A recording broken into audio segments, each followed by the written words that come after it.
Good evening from historic Roser Park. This is Historic Roser Park Radio. I'm your host, Wes Eddy. It is Wednesday, October the 30th,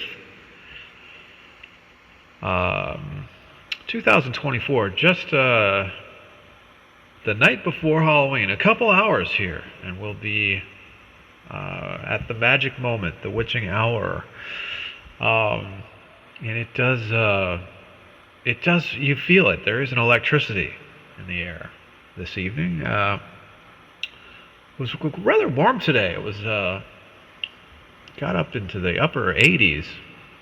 It had been a little cooler, which was nice. We've been enjoying this sort of mild mid 70s.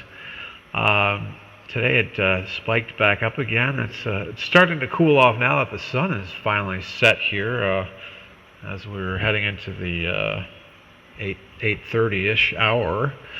And it is, you do notice it's dark out. It's dark. It's Scorpio season. The wind has picked up. I can hear it outside, rattling the chimes, and the twigs are rapping on the windows, and it does feel a bit spooky. And I do have a very, very special treat for you this episode. A little bit later in the broadcast, we're going to be setting up a call here with a neighbor of ours down the street, who just recently, I guess it was last night. We'll find out here in a bit when we talk with him. Had an encounter, a very eerie encounter, hair-raising. That's all I'm going to say about it. I spoke with him a little while ago and asked him if he'd be willing to come back on and share it with us. I find these stories, these experiences. Well, look, it's just the nature. It's human nature. It's the nature of our memory, the mechanism of our memory. The way that it works.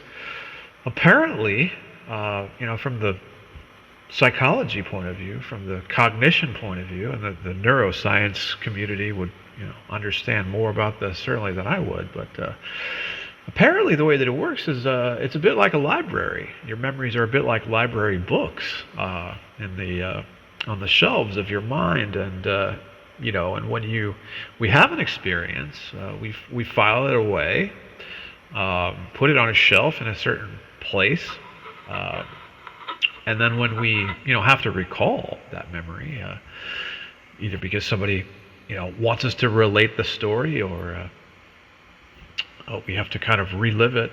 We sort of it's like checking a library book out of the library. You go, you find it, you take it off the shelf, you open it, you reread it, recount it, and then put it back, for future use. And apparently, the way this works is, science tells us, is that much like a library book, those memories are never entirely in the same condition when they come back. I don't know if you remember in high school, or in your town library, if years ago. I guess people don't do that so much anymore now that everything is online.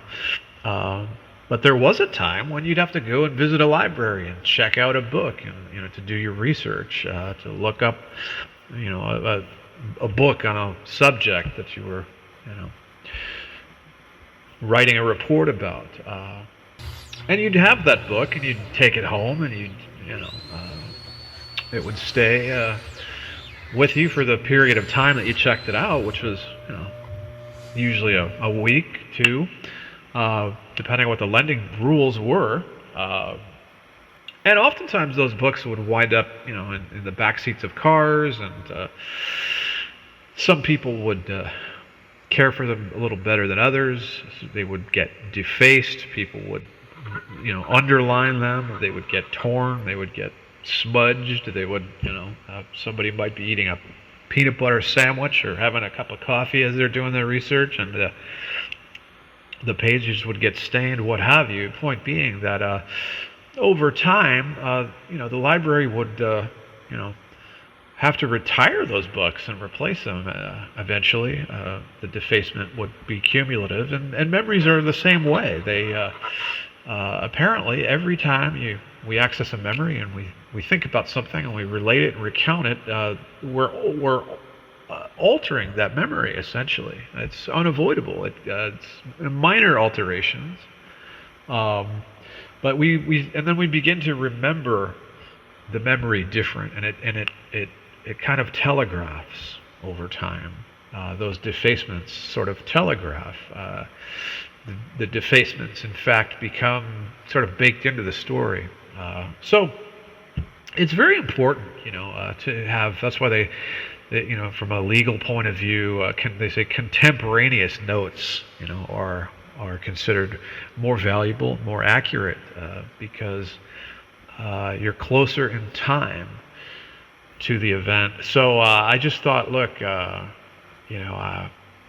my neighbor was sharing this story with me, and it is let me tell you, it is a remarkable story, and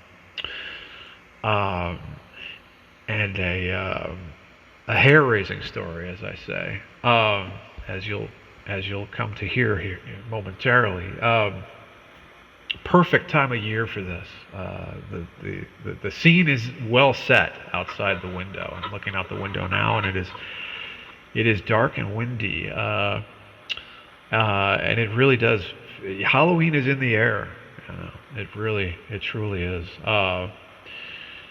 So I just thought, what a perfect time of year to do this. Here, historic Roser Park, St. Pete's most haunted neighborhood. Okay, and we're gonna learn about why that is. Why that is true. You're going to learn about why that is not a false claim that we make lightly. And it's just great. I love this time of year, and I love this kind of thing. And this is just it is a rare and special treat. I'm so excited. So excited. So that's coming up here at the top of the hour. We're going to do that. And I just thought, again, I felt it was important, the entertainment value aside, I just felt it was important to get this on the record in a contemporaneous fashion, so that it's crisp and that it's fresh, and that we can hermetically seal it in the time capsule of this broadcast, of this podcast, so that it's there and it's real and it's visceral and it just stays, nice and crunchy for us. Yeah, and it's good. It's for the record, it's not, it won't be secondhand. It won't be hearsay. It won't be something remembered. It's something that just happened, and we're going to get a first-hand account of that.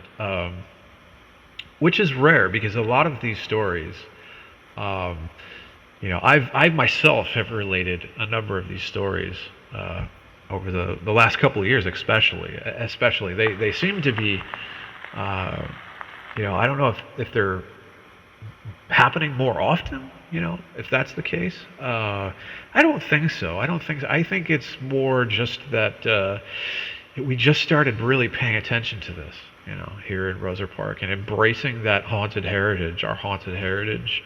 And when you sit up and take notice of a thing, and then you start to see those patterns.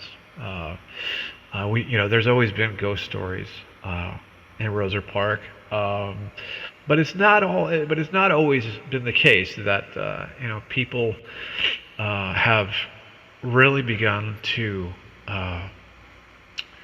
curate these stories, to collect these stories, to care for these stories, to record these stories as part of our heritage, our oral tradition of story. in Rosa Park. And it's a shame that it's because it's such an old neighborhood, right? Over 110 some odd years old. Uh, you know, from uh, from the Western point of view, right? It's much older, in fact, much older. Goes back pre-Columbian era. There were people living along the, indigenous peoples living on the banks of Booker Creek, and who knows the Tocobaga, natives, what oral traditions, they had. What were their ghost stories? What were their legends? And they most certainly had them. Tragically, we don't know. We won't know because of the Spanish in the mid 1500s coming into this part of the Florida coast, and sadly, the Tocobaga people did not survive. Uh, uh, Very long. Within a couple generations, in fact, they were gone, and with them, their legends, their history, so we know very little about them. I say it's an old neighborhood. It's really an understatement. From our Western civilization perspective, it's just a little baby neighborhood. It hasn't really been here that long, but we think of it, of course, as much older than it actually, in fact, is. But about 1914, I guess, is when Charles Roser began breaking ground around here. Began acquiring the land before that time, even.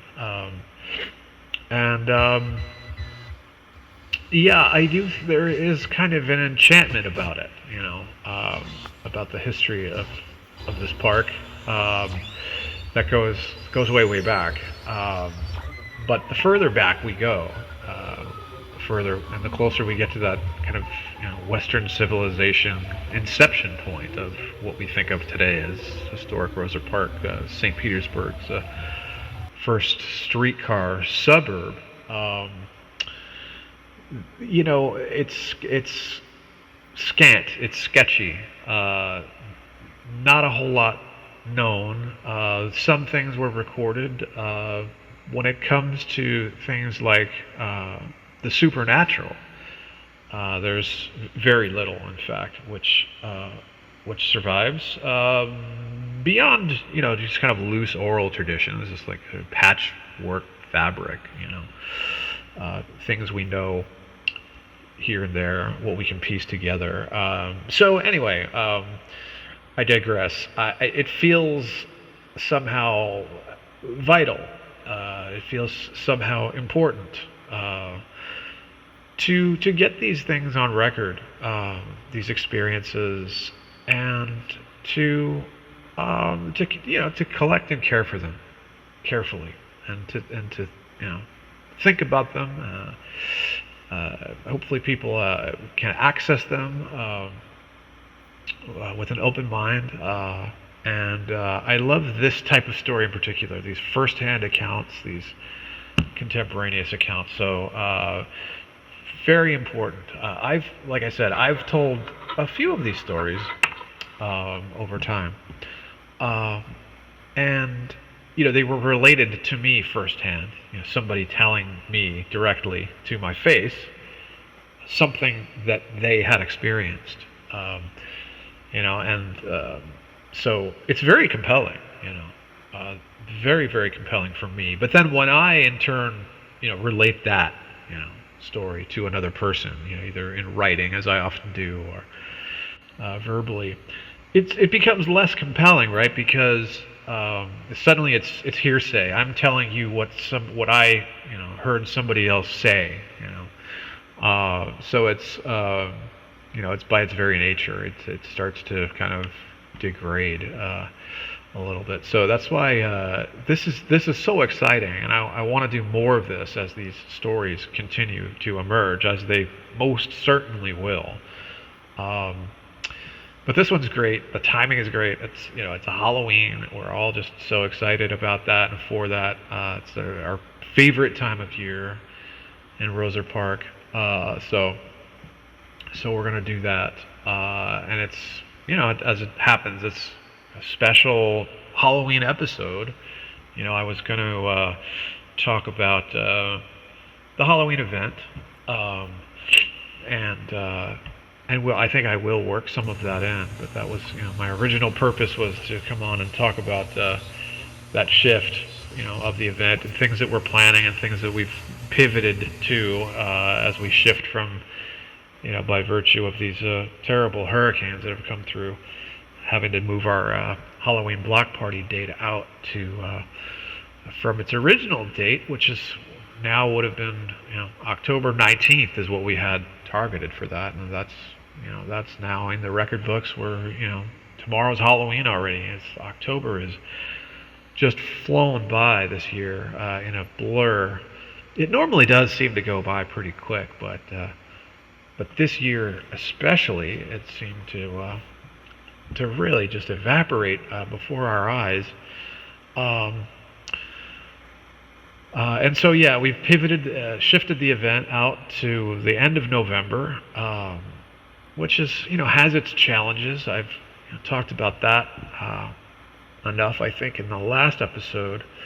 I walked through the park today just to kind of do a survey, because the team is kind of in a place now where we're having to think about the logistics.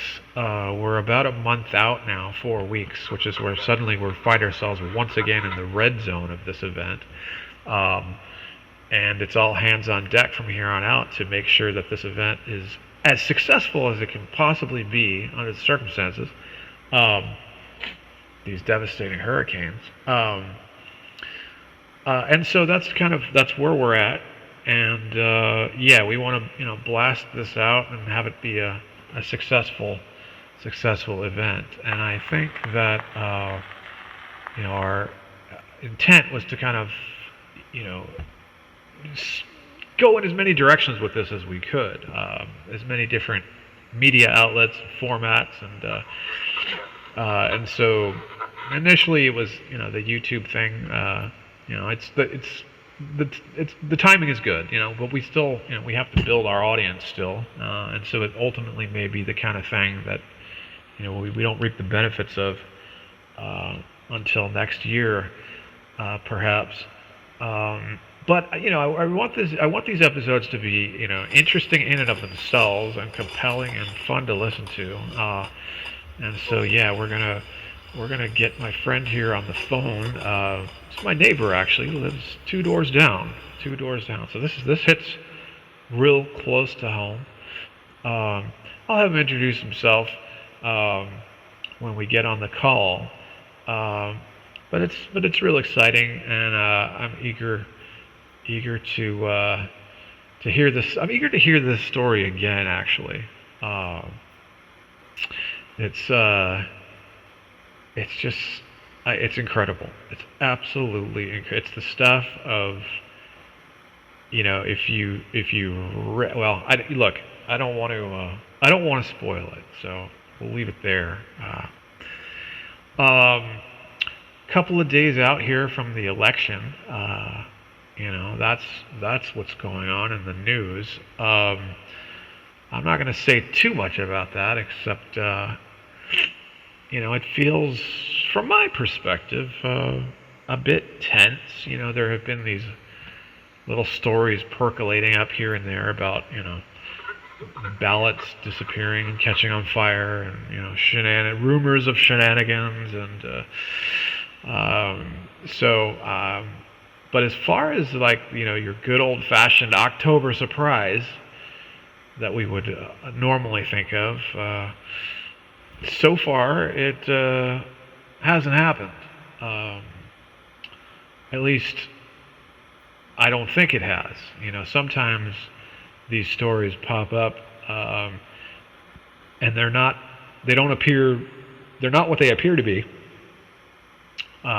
It's a mundane, page 2 kind of a thing one day, and then the next day it somehow spins into something related to something, So but we'll see. But there's, uh, not much time left in October if there's going to be an October surprise.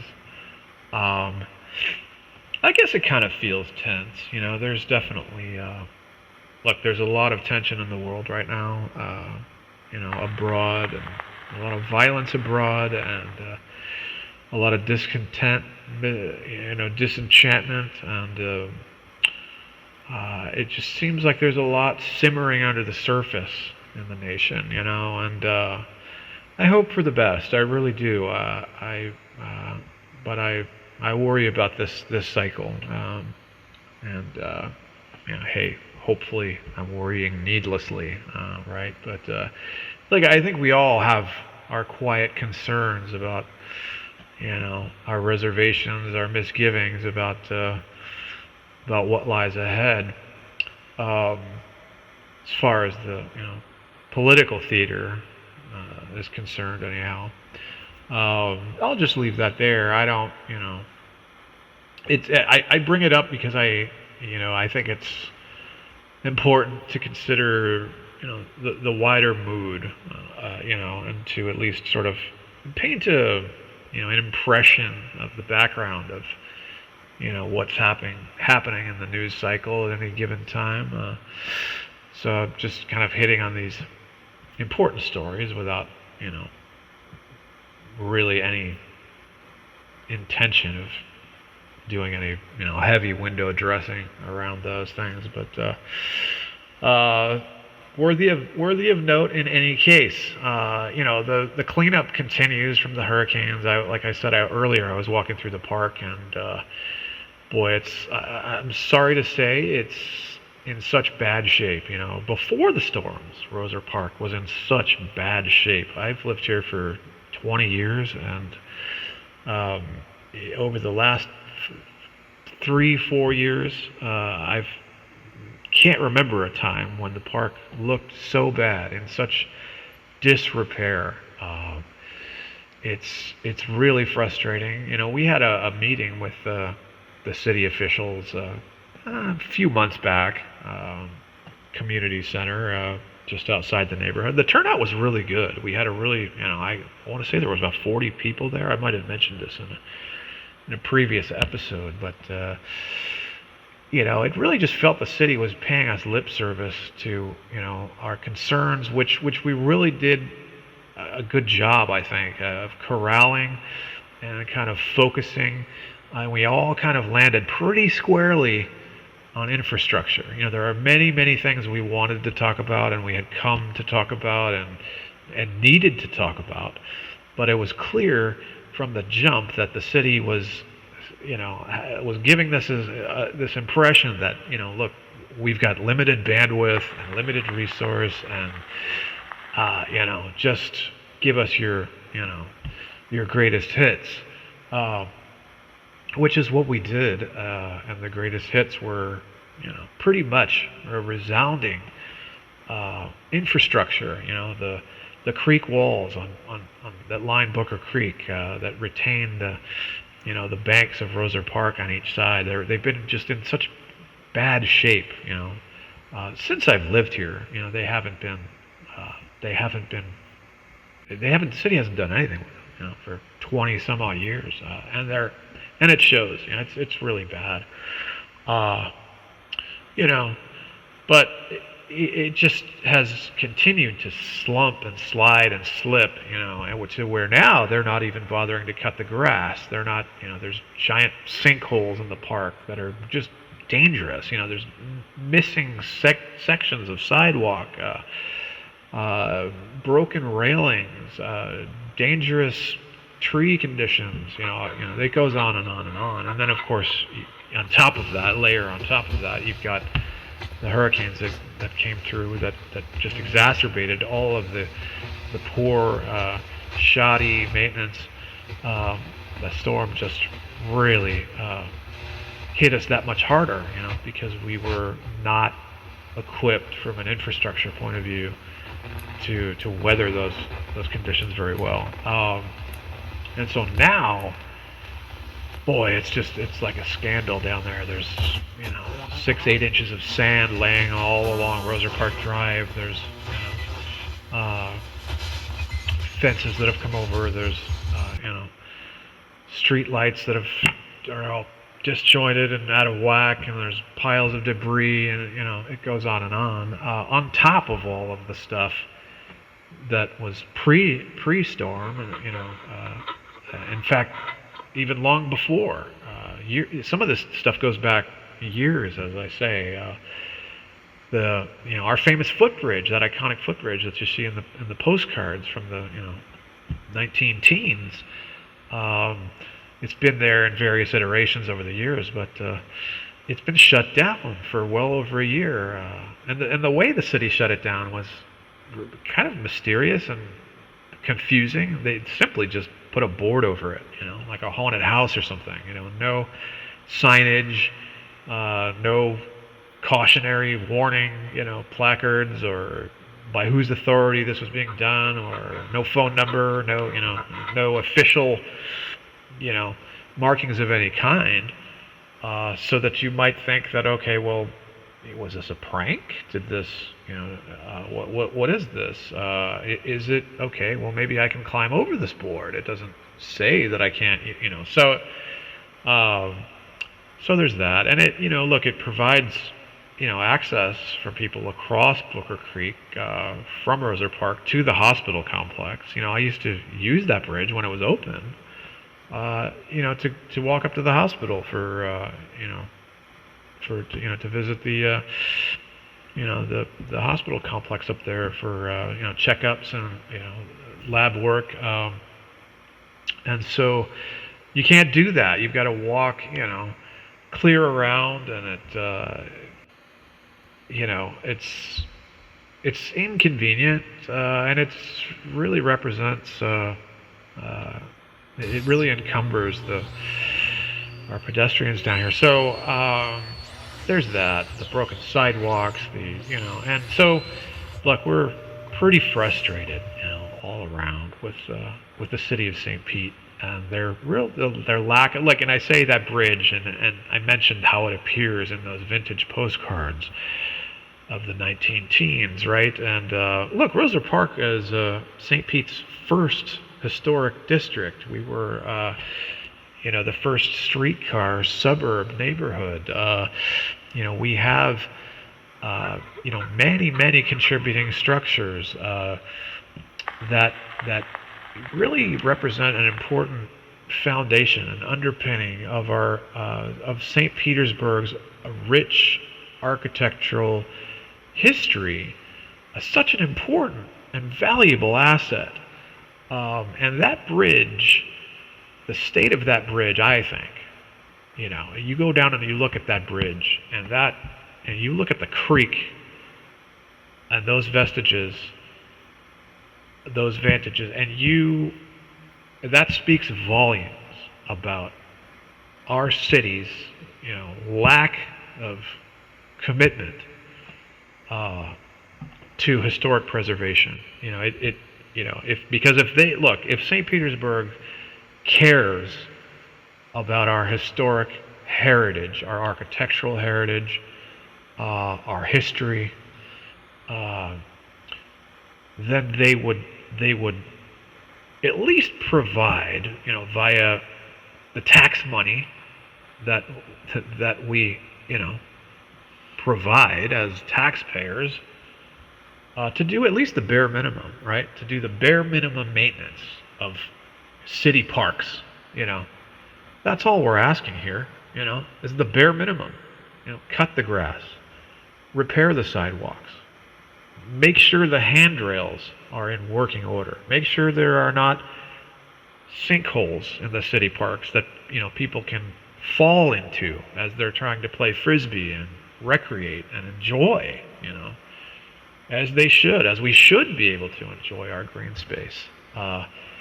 Make sure the signage is functional, the street lighting is functional, the drainage is functional. And look, at this meeting that we were all at, we've really, got this sense that there were just excuse after excuse for everything um, and it was really really frustrating, you know. Uh, and look, while we appreciate the unique engineering challenges that Roser Park presents. It is a diverse ecology. It is topographically very unique and challenging. These aren't easy problems, all of them, but some of them are actually quite easy. You know, sidewalks. Okay, so in some cases we're just talking about repairing a sidewalk. You know, um, and that's what's frustrating is that we're getting no response from the city on these things, and we're trying to host these events. We're trying to invite the community into Roser Park, this hidden gem, because we want to show it off because it's exciting and it energizes people and it educates people about the historic character, our historic heritage. Um, it educates people about the value, the important value of those things.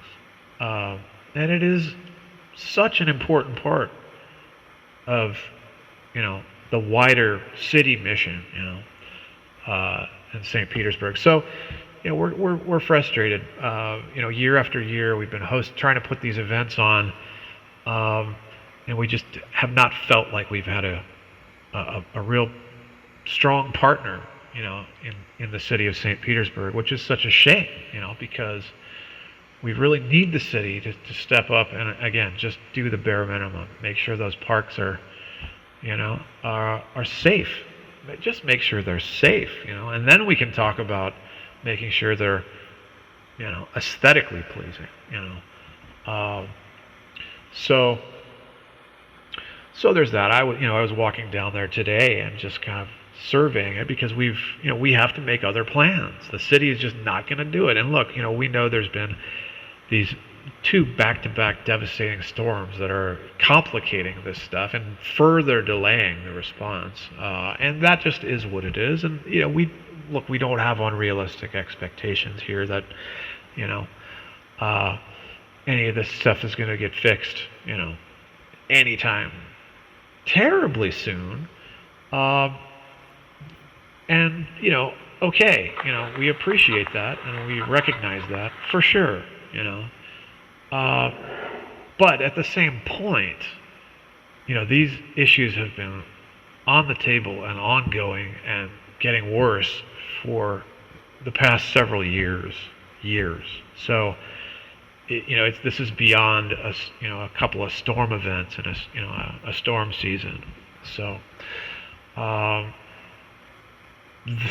but in any event, we recognize that we're going to have to solve these things on our own as best we can. We're going to have to DIY it. We're going to have to, haul this stuff away. We're going to have to shovel the sand ourselves. We're going to have to, and there's only so much we can do. We're just legally not able, to do some of the things that need to be done.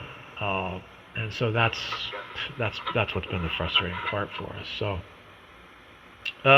but that said, we're gonna get it, as best we can do. We're gonna get it ship shape as quickly as we can, as safe as we can do it, as quickly as we can do it. And we'll get creative and we'll solve, all of the problems that need to be solved logistically for this in a way that's it's going to require some creativity. We're going to have to work around some things for sure.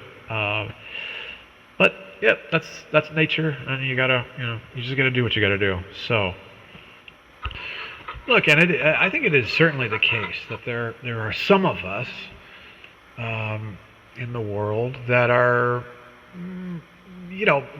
history is just kind of more of our thing. It was kind of our favorite class, and then you had your other people. For other people, it was math or the sciences or what have you.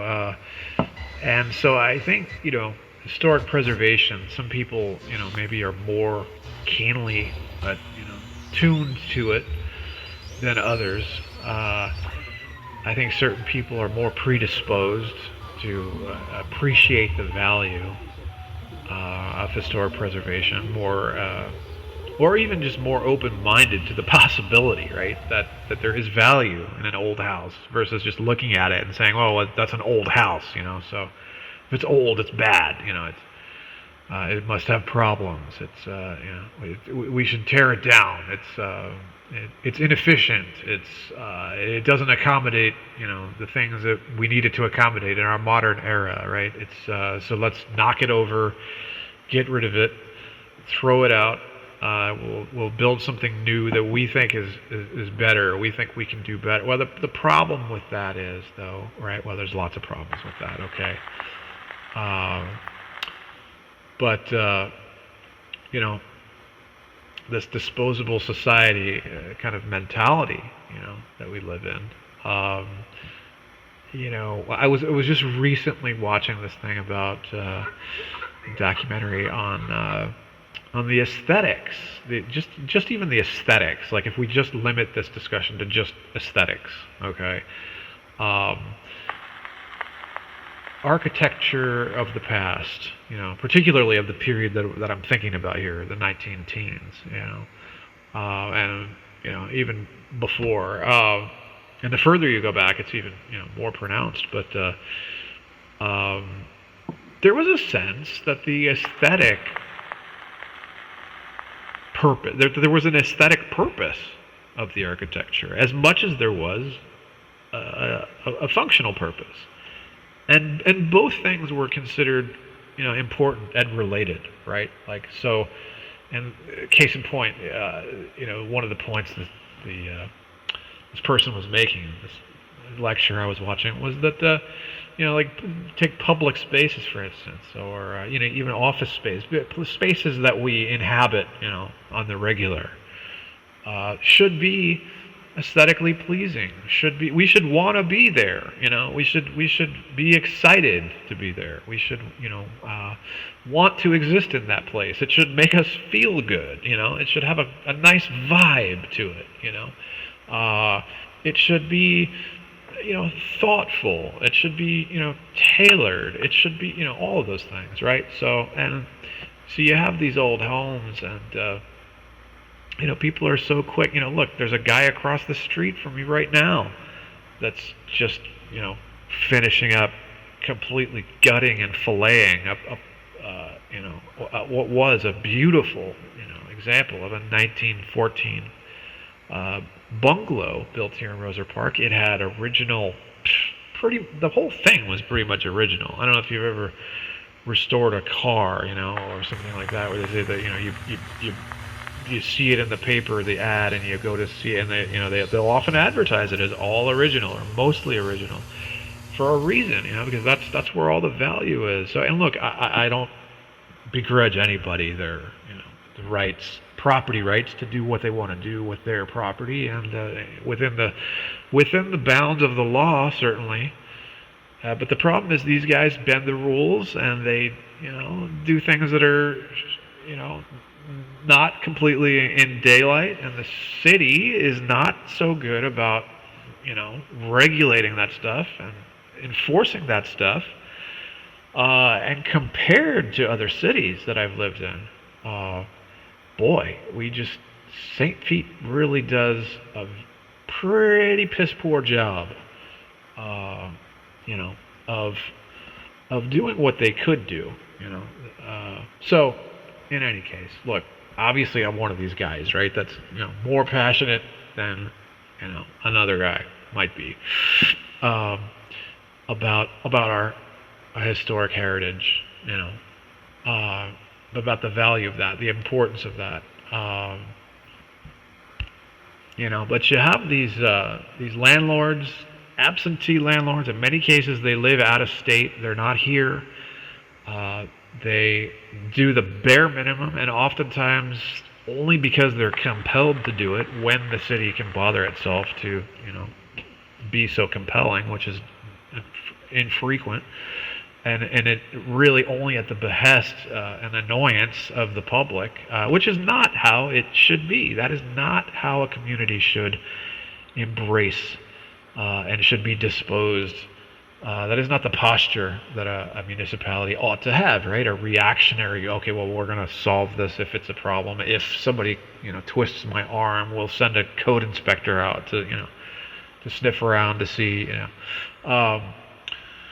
be that as it may, that's kind of what we're stuck with. So, and I know the city, likes certain people that I've interacted with at the city have tended to kind of pat themselves on the back and congratulate themselves for what a terrific job the city does with historic preservation.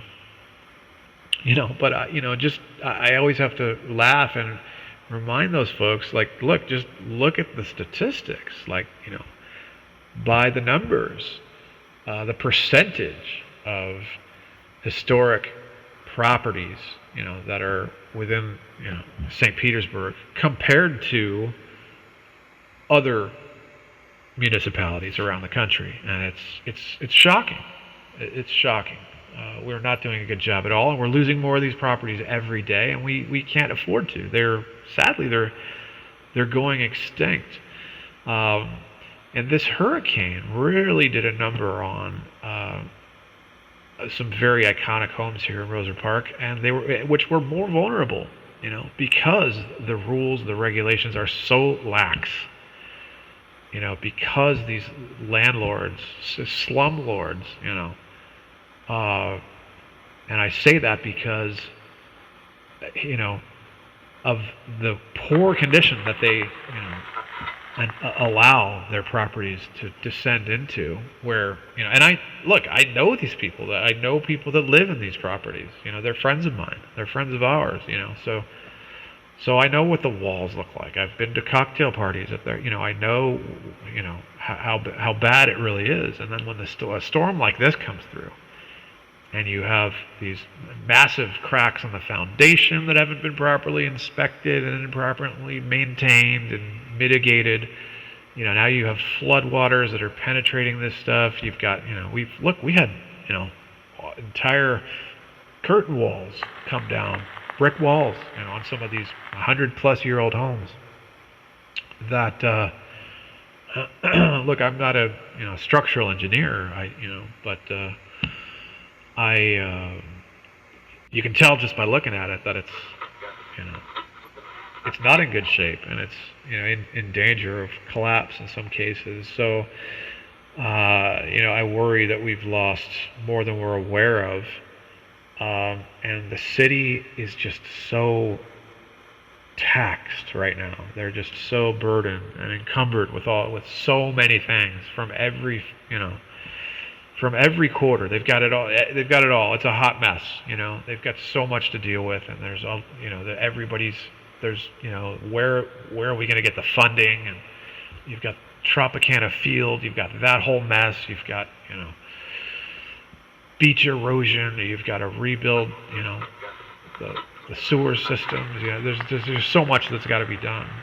That I just worry that these historic issues, I worry that they aren't going to take, not only the back seat, but if you remember the days of the old station wagon where you had the, the back seat, back in the tailgate, that little rumble seat, the kids used to sit in.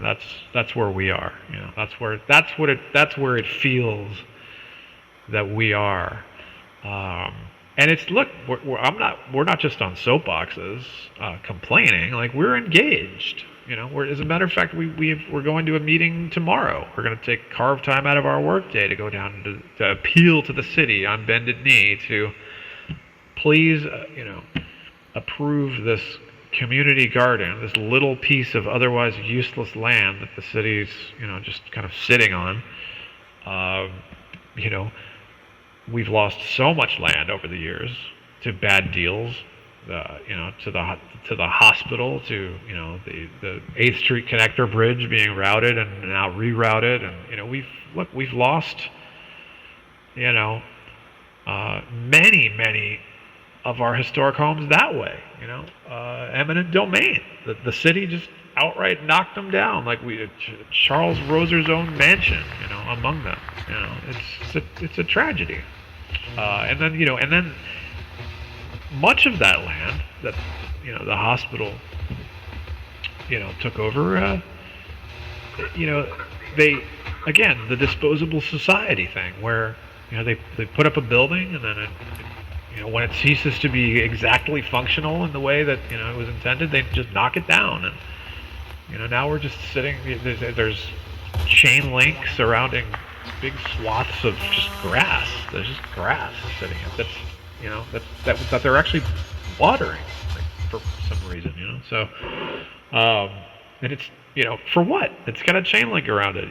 Nobody can use it. It's who knows what toxic nonsense is in that soil after knocking down that building. But look, so we've got our fair share of challenges, but you know what? So does the whole rest of the city, right now. So we've got to be careful to, be smart about this and, realize that our own voice is, there's a lot of voices out there. There's a lot of need across the city, and some of these things are, of course, going to have to just, take a back seat. But it's frustrating, right? When there are issues that have been, stretching out for years, and then they do become a crisis, and that's where we're at, crisis. So city, if you're listening, when you get around to it, so I guess we're coming up here on I guess my appointed time when we're gonna make this exciting call and get back to the fun stuff. What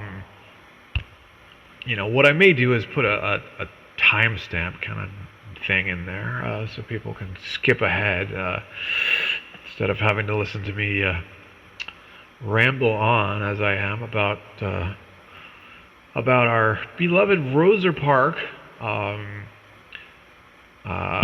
It's coming back. Our neighbors down the street just themselves rebuilt one of the arbors that had collapsed on one of the public staircases. Again, it's just wonderful that people are able to pitch in and do that, but we need support. And the neighborhood association, does have the desire and the means to do that, and we are doing that. So that and that's what it's for. That is what it's for. So thank gosh, for our close knit community. I think it's going to enable us to get through the difficult weeks and months ahead. In a way that is maybe better than other types of communities that maybe aren't as closely knit. So yeah. So it is just now coming up on the 9 p.m. hour. The wind has settled down, and I think let's get our friend on the line and let's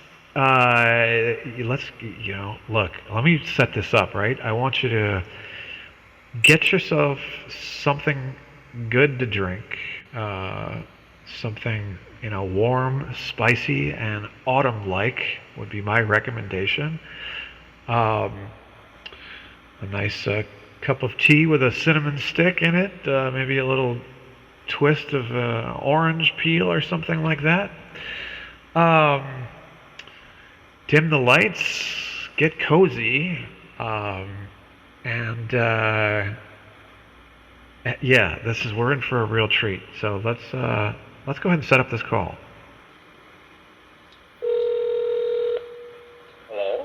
Hello. How are you, my friend? Thanks for taking my call this evening. Yes.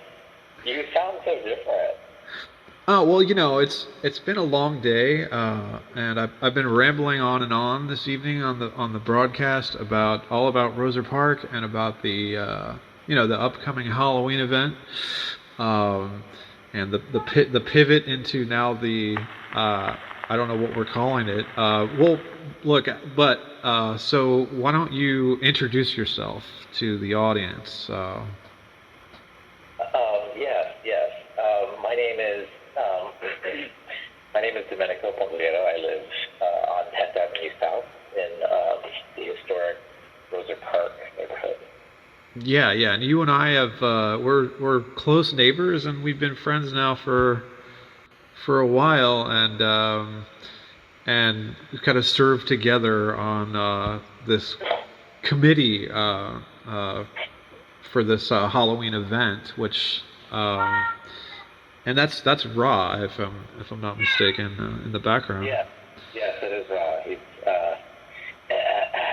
Um, he's very vocal. Yes. So what I wanted to do a little bit, I wanted to talk about your exciting story, of course, but I first wanted to talk about the Halloween event from your perspective, and kind of the what people need to know and what we're doing, and just to sort of by way of getting some information out into the public. Yes. So we planned a Halloween event um, that involved ghost tours, a Halloween market, movies in the park. But we had to unfortunately postpone it due to Hurricane Nelson, and so we are bringing it over to the end of November and marrying it with the holiday themes of that time of the year to make it sort of like a Nightmare Before Christmas kind of theme. Yeah, so it's just of necessity, and we're trying to accommodate, our vendors, and like, so like, what's your takeaway on the bill? Like, what has changed, like, for better or worse, in this transition? Well, I think that we have now the opportunity to enhance upon our original concept of the event. And so I honestly think that while it was disappointing that we lost some, marketing momentum and with the original timing, I think this event is sort of. I think it's lined up to be a bigger, more interesting event than we would have had if we had just stayed doing it in October. And we're going to get more vendors and who knows, maybe more things to do as well before. Now, as far as the hurricanes are concerned, like, what are you what are you able to say about the readiness of Roser Park, and what unique challenges do we are we still facing coming into the, even though we're already just 4 weeks away from the new event date? Yeah, we still, our neighborhood is still in rough shape from the hurricane. There's debris um, in the, everywhere. Um, there's a lot of cleanup to do. There's a lot of sand that was washed up here, and the waters rose. When the water rose when it started to flood along the creek. Um, And so that's a new challenge that we have, right? Because we want to make sure people are safe and that there's not just broken tree limbs and branches everywhere. So we're going to have to navigate that with or without the city because city resources are now being sort of, rerouted for emergency purposes, right? So. Right, yeah. No, I've been talking a lot about that. So, but up until now, we've done this event as a pretty solidly Halloween themed event, sort of a goth type event, and now it's sort of pivoted into a sort of a hybrid gothy Christmas sort, which is great. It's clever and quirky, and um, sometimes you're just forced to think creatively and out of the box by these situations. But at the same point, it's we're kind of having to reinvent ourselves. And like, I guess ghost stories and ghost tours are fun like regardless, and sometimes they're even scarier or more interesting, like outside of your, classic Halloween autumn season. Yeah, hey, look, there are plenty of Christmas ghosts. We have the Christmas ghost in A Christmas Carol. There's lots of ghosts around during the holidays as well. So I think there's a lot we can do. I also think that I personally appreciate that we'll have a space for you to go to during that time of year that's not so obnoxiously cheery. Maybe ours will be a little bit darker, right? Because it has a Halloween theme, and I think that'll. I think that's a really interesting space to be in. I think it also gives people something to do on Black Friday that isn't, running to big box stores to purchase the latest deals. And I think it offers like our small businesses an opportunity to, start moving ahead again after the hurricane, and maybe make a little bit extra. Well, and for us goth kids, it gives us a chance to extend the holiday spooky season, a little bit further down the calendar, and like squeeze a little extra mileage out of it, into the sort of no man's land between the holidays.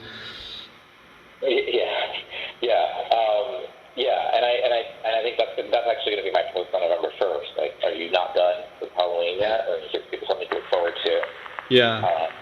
And look, the weather hopefully will be a little more cooperative. The temperature will be a little more Halloween-like, probably, hopefully, and so there's that, and but it's funny, and like, so we've been doing the ghost tour thing and partnering with Spirits of St. Petersburg, which is it's St. Petersburg's oldest or most. How do they say it? It's the longest running. Longest running.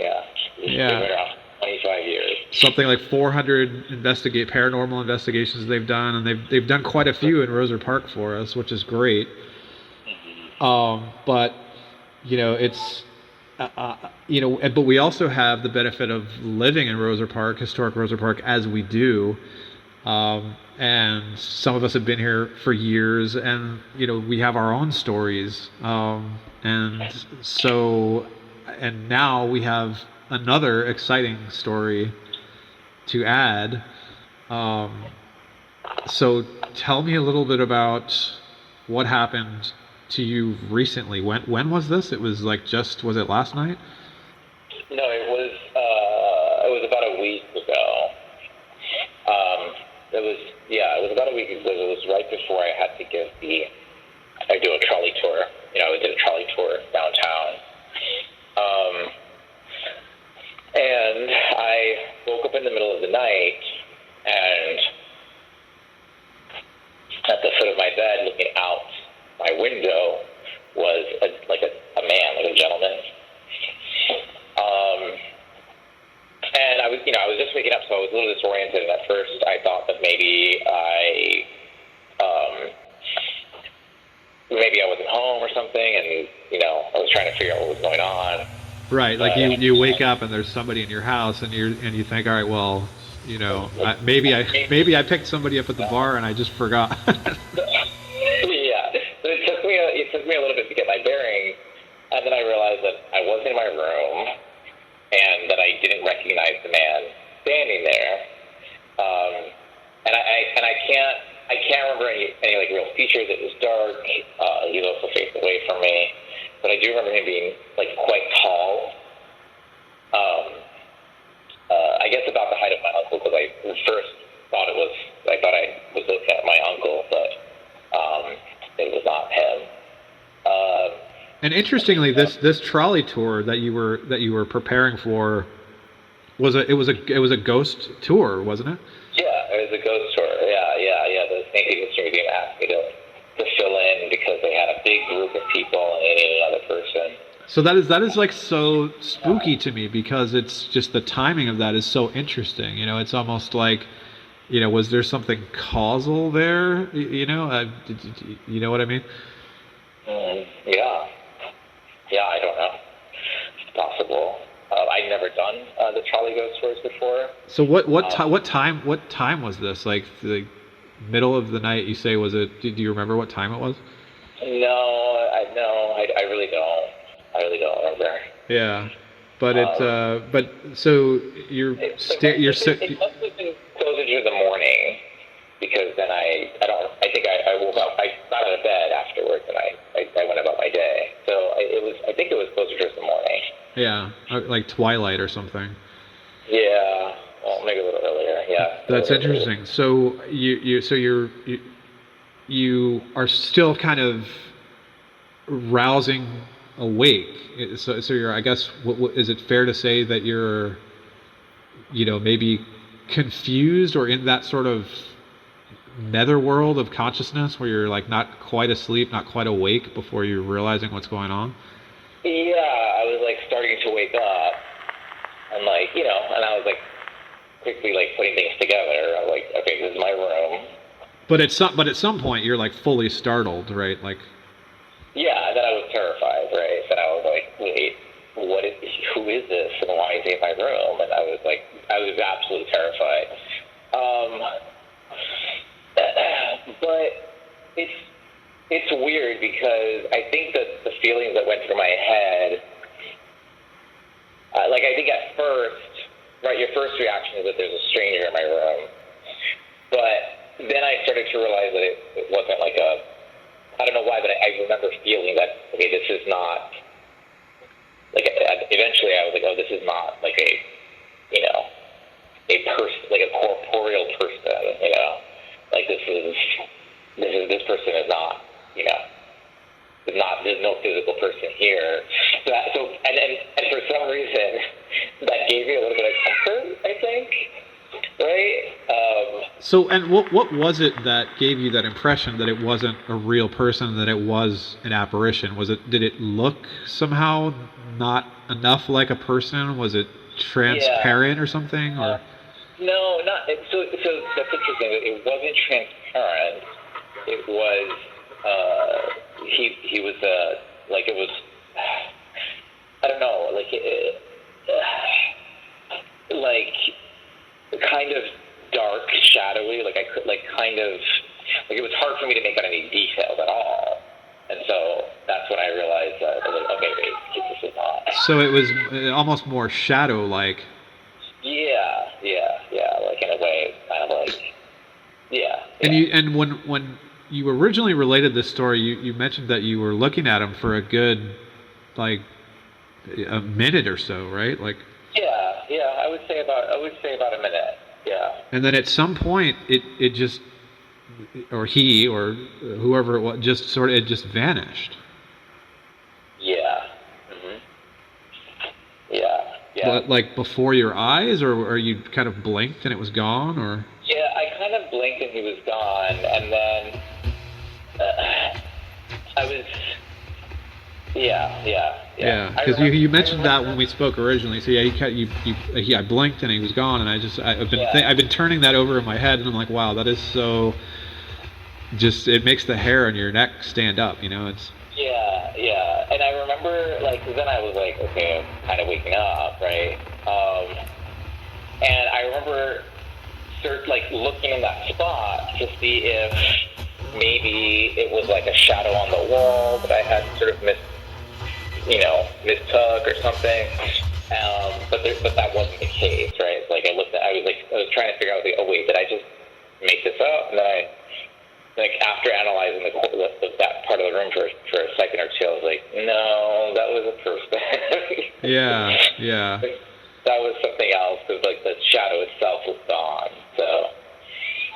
I had a similar experience at Gettysburg one time. I won't go into it, but it was more of an auditory thing. It was a spirit, or what I took to be a spirit, approached a door to a room I was sleeping in at the Cashtown Inn, actually, and that was just creaking on the floorboards right outside the door, and then there was no other sound for the rest of the night. So it was really just eerie, and I don't think I slept the rest of the night. Like, I just couldn't get back to sleep because I was so, like, almost like drinking too much coffee or something. It's just you're like jittery. Right. Yeah. Yeah. Well. Yeah. Well, I had a similar situation. Like that when I was. So the first time I encountered something in the house was when I heard footsteps walking through my house. And that I remember it took me a long time to fall asleep after because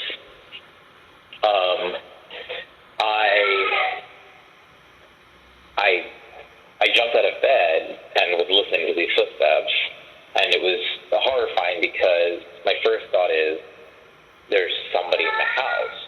I must have left the back door open and someone slipped in. Right. Like it was so real that it was real. Yeah. And so I look at Rod looks at me because he heard it too.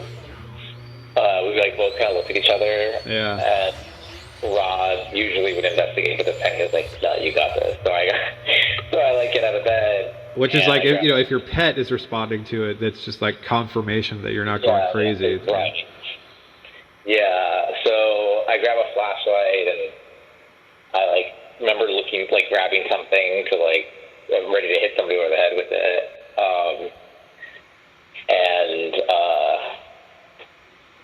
I open my bedroom door, and at this point I don't hear the footsteps anymore. So now I don't. I was like, if there's somebody, did that person stop because they heard me get up? Are they like right frozen behind one of these doors? I was like, it was very, very scary.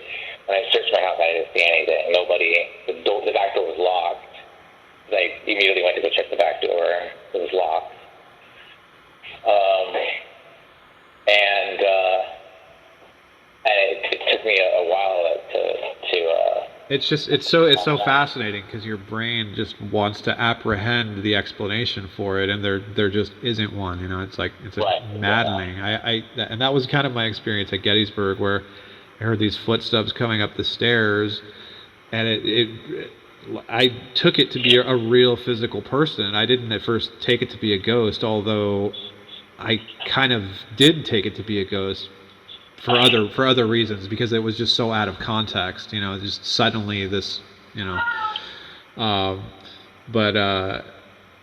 the footsteps just stopped at the foot of the bed by the door, and logically you're like, okay, I'm now waiting for a knock or the sound of somebody opening the door, and there was just no other sound for the rest of the night, which meant that either it was a ghost or there was a physical person standing outside the door all night, which is so either option is like scary. Yeah, that's so unnerving. Yeah.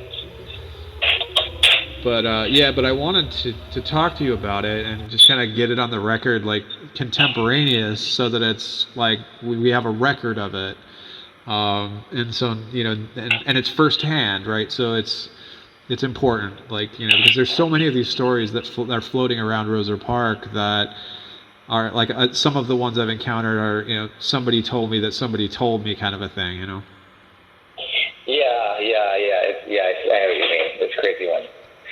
It's so close it's actually happening to or somebody close to you. Yeah. And it's an interesting data point.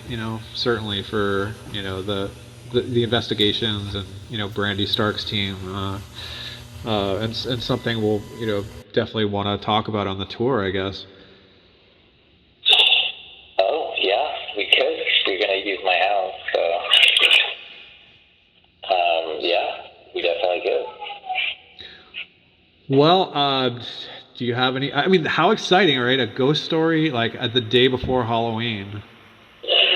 That's true. Yeah, that is true. Yeah. All right. Well, do you have any other parting thoughts about it, or anything else you want to share about the events, or anything else going on that you can think of that might be of interest to the audience? No, nothing I can think of. Yeah. All right. Well, I appreciate you, my friend, and I know we'll be talking more about this soon, and probably other ghost stories, if I had to guess. Yeah, that sounds good. All right. Well, have a good night, and good night, Ra. Thanks.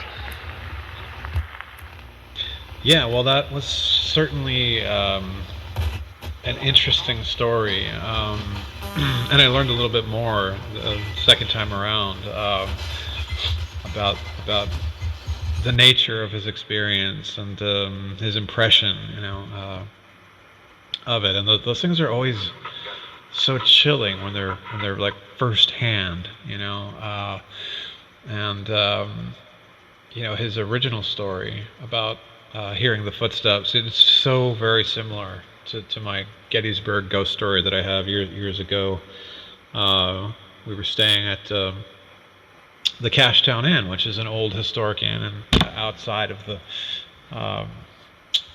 it's where the one of the Confederate headquarters was. A.P. Hill. Actually, the Cashtown Inn actually appears in one of the Gettysburg films, the Ted Turner, trilogies, Gods and Generals, and I forget which one it was. Great books, wonderful books, very readable. I loved those books, and the movies were pretty good. I thought pretty good production value for the most part.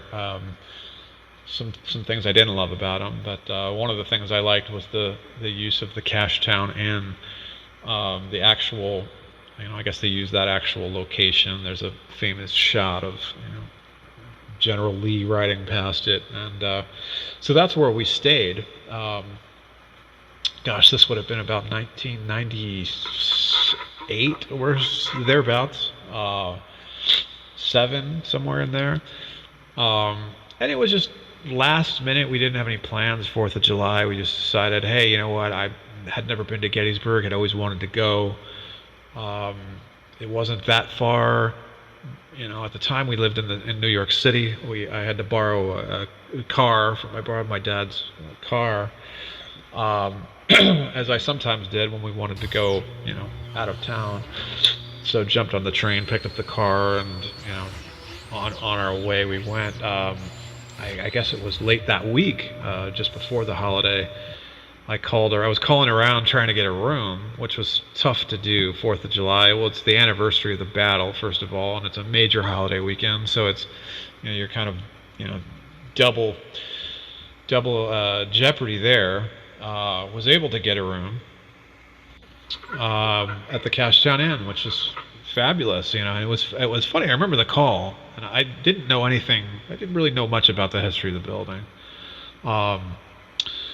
but I knew it was an important historical building. I knew a little bit about the headquarter aspect of it, but I didn't know that it was haunted. I didn't know that, and I remember the innkeeper. He said, what stood out was, I said, we're looking for a room. If you got anything, he said, yeah, we have one room left. And I just thought, oh, great, I'm in luck.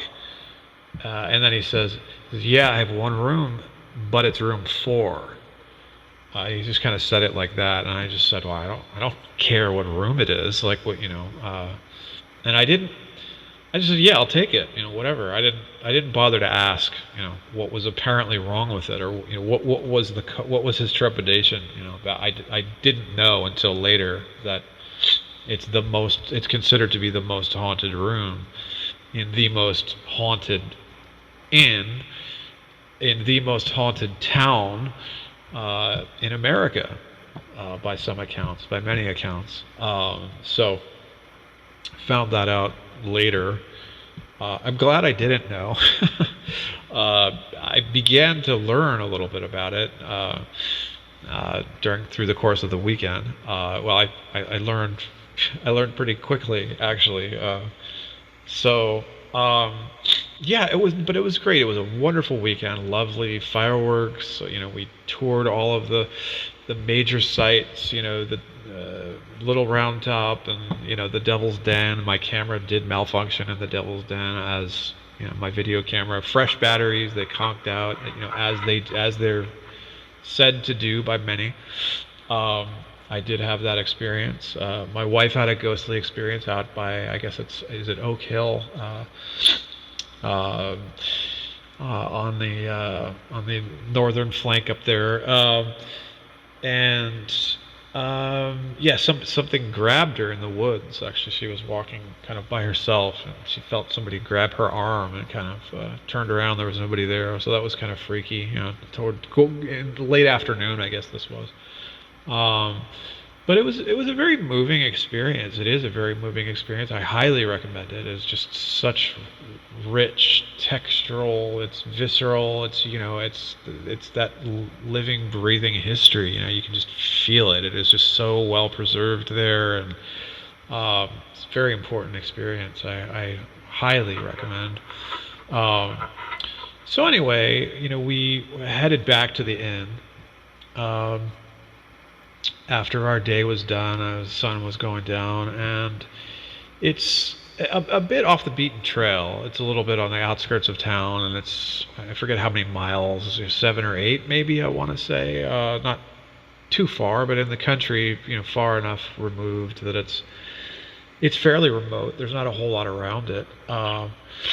And an old gravel parking lot, as I recall, so you could kind of hear the cars, crunching, the tires crunching on the gravel when any cars would come in and come out, and that's important here in a moment for a reason that I'll get to. But the inn was pretty much, it was all history tourism, and the park's closed at sunset. There's nothing to see. Everybody's, there's not much to do in that part of the country, and everyone's pretty much just back at the bunkhouse by 8, 9 o'clock, if not earlier.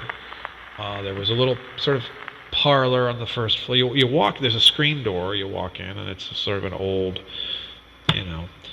wooden porch. What you would think of as a creepy old inn. Like creaky floors, creaky doors. There's a little sitting room off to the left as you come in. To the right, there was a little bit of a kind of a saloon. A couple of deuces there for breakfast in the morning, and I guess they did like a kind of a cocktails in the evening. You could get but no, I want to say there were maybe 10-ish guest rooms, so not a lot. Not a lot of people. And then you had, I guess, a flight of stairs immediately in front of you as you walk in the door, and slightly to the left, I guess I feel like there was a kitchen back there, if you walk to the back. But you would ascend kind of a half of a flight of steps. There was a landing, and then you would turn 180 degrees and ascend the next flight of steps on to the second floor, which was a small landing, not very big, quite small actually. And then there was the stairwell continued. There was another double switchback type thing to get to another floor above you. But on that first landing, room 4 was the first door on the left. When you came off of that first flight, directly in front of you was another door, and then to the right, was another door, another guest room. So you kind of had you ascended a short flight, short landing, ascend another flight onto, your formal second floor landing, and then you had, three guest room doors, like kind of right there, and they were all more or less, if you stretched, you could probably touch them, at the same time. It was not very big, small little quarters there, and it's an old building, and the walls are very thin, and you can really hear everything. You can hear a pin drop, in that hotel, even from your own bed chamber. So, and there weren't, I want to say there weren't any televisions, so, So nothing to do really but read and sleep, and we were pretty tired. We'd been walking around all day, and so the situation of the room was such that you kind of walk in the door, this room 4, which is the AP Hill suite, I think it was, if I'm not mistaken, which is where AP Hill quartered, I guess, during the battle, and immediately after. Uh, so you opened the door, and you were right at the foot of the bed, which was a small bed, twin bed, maybe. Not much bigger if it was. Um, pretty cozy for two. And the room wasn't big, so the bed was right up against the wall. Uh, there was barely enough room to kind of squeak between the bed and the wall to get yourself into bed from that side of the bed, and then on the other side of the bed you had there was enough room for a little wingback chair, and there was a bathroom, and there at the end of the bed there was a little dresser and a little mini fridge, teeny tiny little mini fridge, with some bottled water in it. There's a story about that too. But in my case, I was kind of freaked out because at this point we're turning in, and I was definitely restless. It was eerie. I did have kind of an eerie feeling. You could hear fireworks in the distance all around the countryside, which was really kind of eerie because we were kind of sightseeing on the battlefield, thinking about this terrible, horrific battle all day long, and then Pickett's charge and all that, and the long sort of somber, retreat, of the defeated Confederate Army, headquartering as they did at Cashtown Inn, the officers, and so it was just kind of laying there in the dark, hearing the fireworks in the distance, kind of processing all of the mayhem and tragedy and trauma, that we had kind of absorbed all day, as well as the little ghost encounter my wife had had in the woods. And so it was like an episode right out of Scooby-Doo. I mean, I could barely sleep. So I was laying awake for, many hours. I finally, of exhaustion, drifted off to sleep. And the situation of the room was such that, like, as I said, the bed was so close to the wall that if it were possible if I were a ghost and I were able to put my hand right through the wall, I would be able to touch the staircase on the other side of the wall. Like, that's how close the staircase was to my situation there as I was laying there, finally drifting off to sleep. And then I heard, I was kind of roused from that near sleep state by the sound of these, what I took to be boots, because boots have a very distinct sort of heavy sort of plodding, and it was a kind of a shuffle, and it was my impression, and maybe I was projecting this onto it, but it was my impression that there was just something somber about it, like a person coming up the stairs who just was either exhausted or but I really took it to be, more of a sense of deep sadness, and again, just my impression, but it was the character of the sound. It had a character that was palpable somehow in this way, and it scared the shit out of me. And I instantly, I instantly recognized it as a ghost. And the reason I can say that is because at this hour, the inn was completely shut down, and I want to say this would have been between 2 and 3 o'clock in the morning. And just the idea that suddenly there would be somebody ascending a flight of stairs, and it gets even weirder, right? Because there was that switchback. Okay, so to fully come up the stairs, you would first have to have somebody ascend. I would have to have heard somebody ascend the first part of the flight, the first flight of stairs, and I didn't hear that. Uh, it just started on the second half. So it made no sense for that reason, unless somebody was standing on the landing all night waiting to come up the stairs, which is of course ridiculous. The other reason it didn't make sense is because the screen door didn't open. You could hear the screen door open from our room. So nobody came in the front door, and it didn't. It wouldn't have made sense had they done that, because I first would have had to have heard somebody pull into the driveway. You'd hear the tires crunching on the gravel. So these footsteps just materialized, out of nowhere, and it was so real. They were so real. It was as real as a person, absolutely real. The sound was real, um, and so just this sort of somber shuffling, somebody coming up those stairs,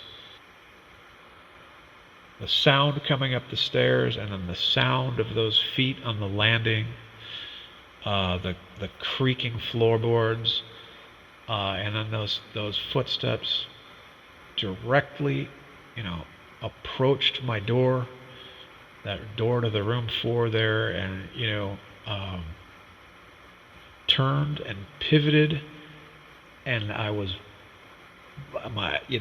every hair on my body was just straight as a pin, and I'm just waiting for the next logical sound, which would have been a knock, which never came, or even more terrifying, the sound of somebody opening the door, or turning that old door handle, that old porcelain door handle, uh, trying the door, but that didn't materialize either. There was just only silence from that point on for the rest of the night, which was terrifying, because that meant either we just heard a ghost, or B, equally terrifying, it meant there was a man in big boots, like standing directly on the other side of the door, face to face with the door, just standing there, stood there in front of the door all night. It just doesn't make any sense. So that was my most, how do I want to say it? That's pretty ghostly. That's my big ghost story. And so to hear Dom tell his version of a very similar story in terms of that footfall, I know, having experienced it, exactly what it's like, and how confusing and how terrifying it is, and how much just underscores how little we understand, about our world, about the world beyond, the world all around us.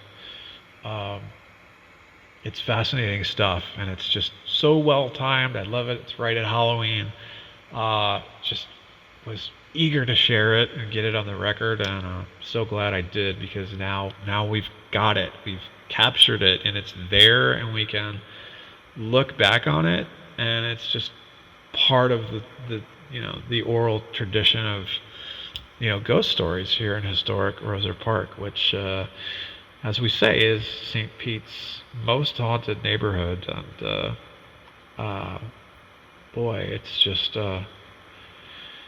it's great. What a wonderful story. What a wonderful thing to have happened. It's just so rare that uh, ghostly encounters of this kind are, I guess they're more common than we like to think they are. But unless they've happened to us, we don't have quite the same perspective, and it's easier to be skeptical about them if you've not experienced it for yourself. And I feel very fortunate to have my own experience, as a sort of a sounding board for the experience of others, and it enables me to think so much more open-mindedly about these things, and afford a greater margin of possibility to people in telling their and sharing their own stories.